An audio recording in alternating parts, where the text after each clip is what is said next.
பிதாவாகிய தேவனாலும் கர்த்தராயிருக்கிற இயேசு கிறிஸ்துவினாலும் கிருபையும் சமாதானமும் உண்டாவதாக. கடந்த வாரத்தில் உம்முடைய சித்தம் பரலோகத்தில் செய்யப்படுகிறது போல பூமியிலேயும் செய்யப்படுவதாக என்று சொல்லி குறித்ததான வார்த்தைகளை அதில் ஒரு பகுதியை கேட்டோம்.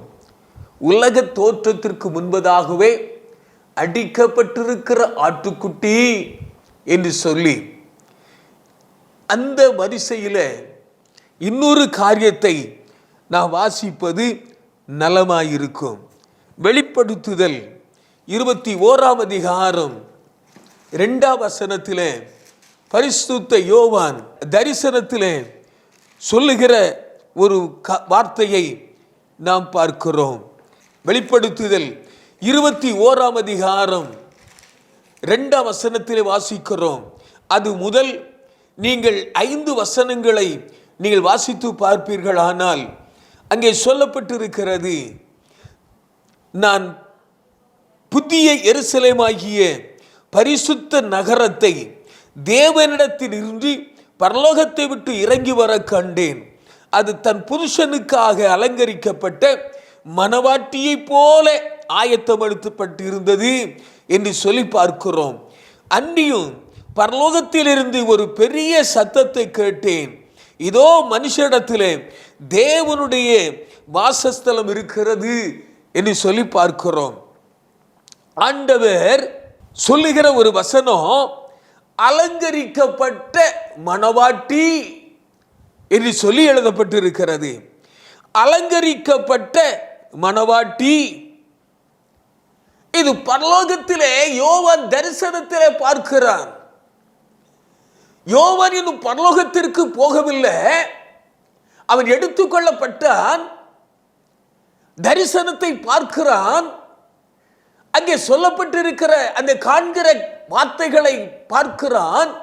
பரலோகத்திலே அலங்கரிக்கப்பட்ட மணவாட்டிகளை போல திரளான ஜனங்கள் ஆண்டவரை மகிமைப்படுத்தி கொண்டிருக்கிறார்கள் என்று சொல்லி காண்கிறான். வெளிப்படுத்துதல் 19ஆம் அதிகாரத்திலே அங்கே ஒரு வசனம் சொல்லப்பட்டிருக்கிறது. வெளிப்படுத்துதல் 19ஆம் அதிகாரம் 3வது வசனம் வாசிப்போமானால் 7 முதல் நீங்கள் வாசித்து பார்ப்பீர்களானால் அங்கே சொல்லப்பட்டிருக்கிறது, நாம் சந்தோஷப்பட்டு களி கூர்ந்து அவருக்கு துதி செலுத்த கடவோம்.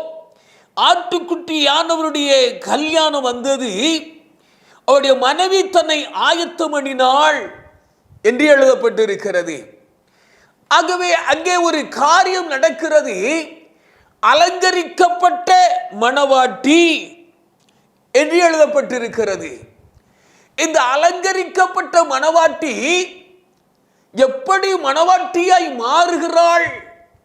தேவனுடைய மணவாட்டி, இயேசு கிறிஸ்துவுடைய மணவாளனாய் இருக்கிற இயேசு கிறிஸ்துவானுடைய மணவாட்டி எப்படி தன்னை ஆயத்தப்படுத்தினாள் என்று சொல்லி பார்க்கும் பொழுது, முதலாவதாக ஏசாயா தீர்க்க தரிசன புத்தகத்திலே அங்கே சொல்லப்பட்டிருக்கிறது, கர்த்தரால் மீட்கப்பட்டவர்கள் ஆனந்த களிப்புடன் பாடி சீயோனுக்கு வருவார்கள். கர்த்தரால் மீட்கப்பட்டவர்கள் ஆனந்த களிப்புடன் பாடி சீயோனுக்கு வருவார்கள். முதலாவது நாம் கேட்டோம், அடிக்கப்பட்ட ஆட்டுக்குட்டி என்று சொல்லி. இந்த அடிக்கப்பட்ட ஆட்டுக்குட்டி எதற்காக அடிக்கப்பட்டார் அல்லது இரத்தம் சிந்தினார்? மனுகுலத்தை மீட்கும்படியாக, மனிதர்களை ரட்சிக்கும்படியாக, பாவத்தின் அடிமைத்தனத்தில் இருந்து மனிதனை மீட்கும்படியாக ஆட்டுக்குட்டியாய் சிலுவையிலே ரத்தம் சிந்தினார். இந்த ஆட்டுக்குட்டியினுடைய ரத்தம் மனிதனை கழுவி சுத்திகரிக்கிறதாய் இருக்கிறது. அப்படி சுத்திகரிக்கப்பட்ட மணவாட்டி மனிதன்தான் மணவாட்டியாய் மாற்றப்படுகிறான். அவர்கள்தான் மீட்கப்பட்டவர்கள். ஆட்டுக்குட்டியானுடைய கல்யாண நாள் வந்தது. மணவாட்டி தன்னை அலங்கரித்துக் கொள்ளுகிறாள். மணவாட்டி தன்னை அலங்கரித்துக் கொள்ளுகிறாள். எனக்கு அருமையான கர்த்தருடைய பிள்ளையே, எதினாலே அலங்கரிக்கப்படுகிறாள்? ரட்சிப்பின் வஸ்திரத்தினாலே. ரட்சிப்பின் வஸ்திரத்தினாலே ஆண்டவர் அலங்கரிக்கிறார். என்றைக்கு இயேசு கிறிஸ்துவின் இரத்தத்தினால் கழுவப்படுகிறார்களோ, அவர்கள் ஆண்டவருடைய இரத்தத்தினால் மீட்கப்படுகிறார்களோ, அப்பொழுது அவர்களுக்கு வஸ்திரம் கொடுக்கப்படுகிறது. ஆகவே தன் இயேசு இந்த உலகத்தில் இருந்த பொழுது சொன்னார், கல்யாண வீட்டிற்குள் பிரவேசித்தார்கள். அங்கே பந்தி விசாரிப்பு நடக்கிறது. மணவாளன் அங்கே உள்ளே பிரவேசிக்கிறான். திரளான ஜனங்கள் கல்யாண பந்திக்காக, வீட்டு விசாரிப்பிற்காக ஆயத்தப்படுத்தப்பட்டதான அந்த விருந்திலே கலந்து கொள்ளுகிறார்கள். அப்பொழுது மணவாளன் வந்து பார்க்கிறான். ஒரு மனிதனை கண்டு, சகோதரனே, நீ எப்படி உள்ளே வந்தாய்? கல்யாண வஸ்திரம் இல்லாதவனாக எப்படி நீ உள்ளே வந்தாய் என்று சொன்ன பொழுது அவன் மௌனமாயிருந்தான், பேசக்கூடாதவனாயிருந்தான் என்று சொல்லி பார்க்கிறோம். ஆகவே அலங்கரிக்கப்பட்ட மனைவி அங்கே ஆயத்தப்படுத்தப்பட்டது போல பூமியிலேயும் அது ஆயத்தப்பட வேண்டும். பூமியிலே நிறைவேற்றப்பட்டால் தான் பரலோகத்திலே அது நிறைவேற்றப்பட முடியும். இந்த உலகத்தில் இருக்கும் பொழுதே ரட்சிப்பின் வஸ்திரத்தை தரித்தால்தான், ஆண்டவருடைய இரத்தத்தினால் மீட்கப்பட்டால்தான் ஆண்டவருடைய சமூகத்தில் ஆர்ப்பரித்து மகிழ முடியும். ஆகவேத்தான் ஆண்டவர் சொல்லுகிறார், பரலோகத்திலே தரிசனத்திலே காண்கிறான் அலங்கரிக்கப்பட்ட மணவாட்டி, அப்படியே பூமியிலே நிறைவேற்றப்பட வேண்டும். மூன்றாவதாய் ஒரு காரியம் சொல்லுகிறது. வெளிப்படுத்துதல் 19ஆம் அதிகாரம் 1ஆம் வசனம் சொல்லுகிறது, ஜனங்கள் எல்லாரும் பரலோகத்திலே திரளான கூட்டம் இடுகிற ஆரவார சத்தத்தை கேட்டேன். அவர்கள் எப்படி சத்தமிடுகிறார்கள்?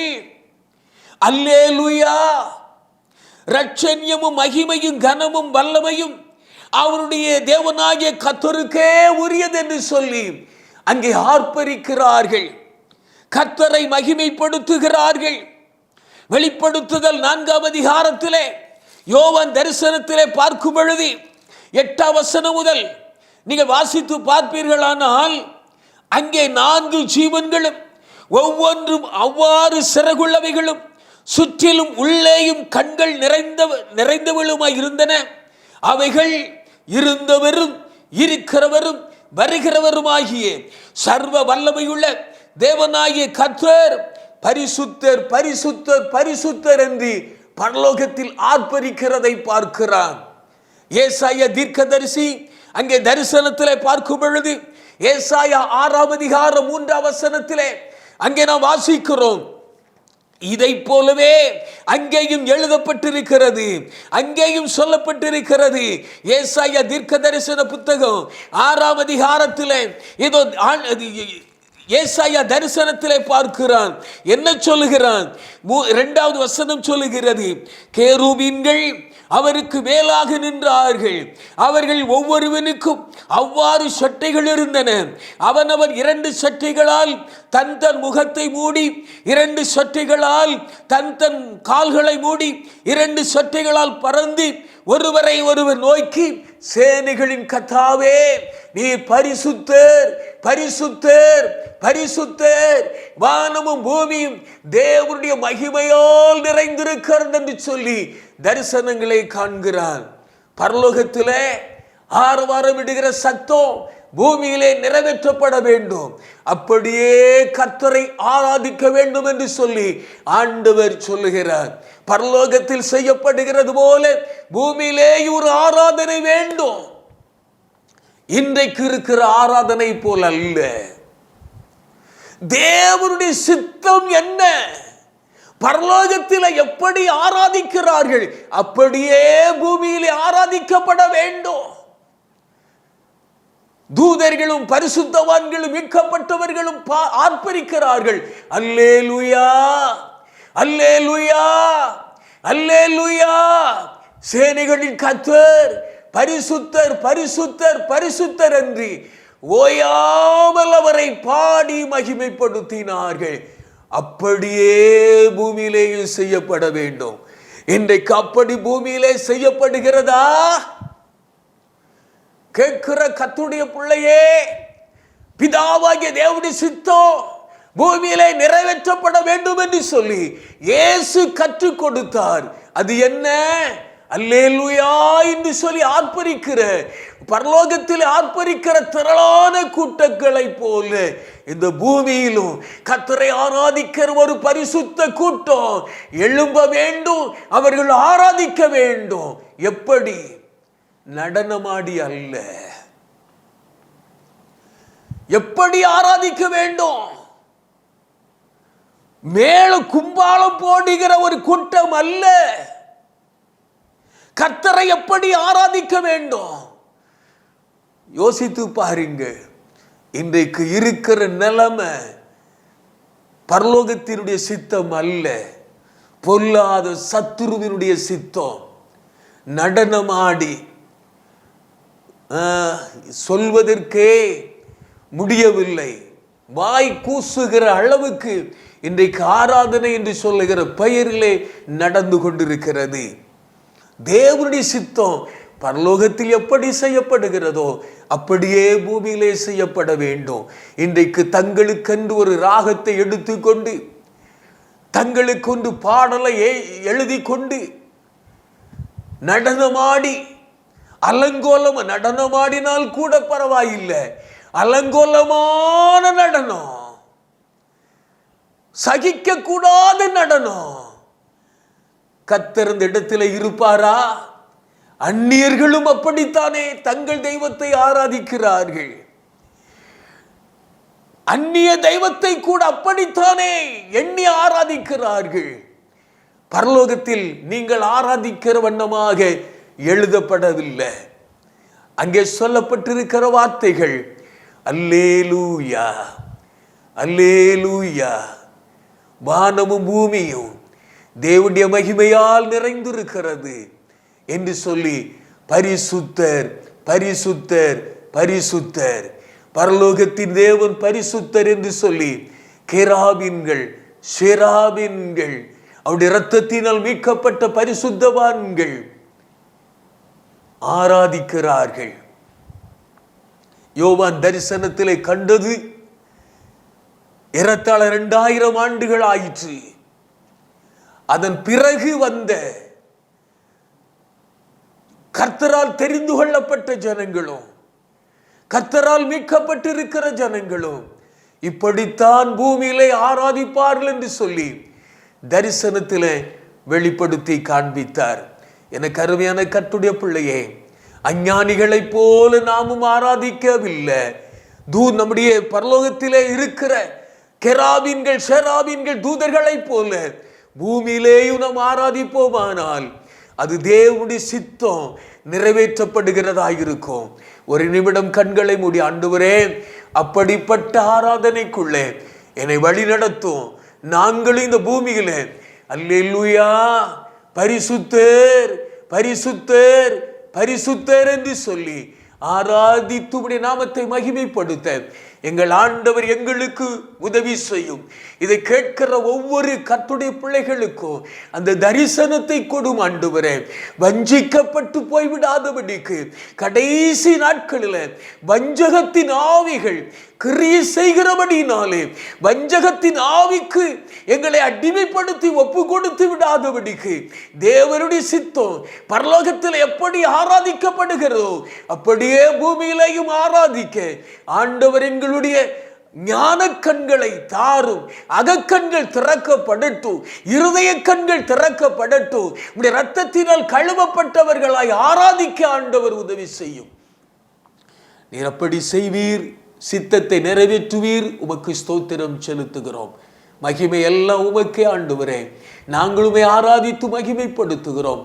உமக்கே உரியது, உமக்கு செலுத்துகிறோம். இயேசுவின் பரிசுத்த நாமத்தினால் ஜெபிக்கிறோம் பிதாவே. ஆமேன், ஆமேன்.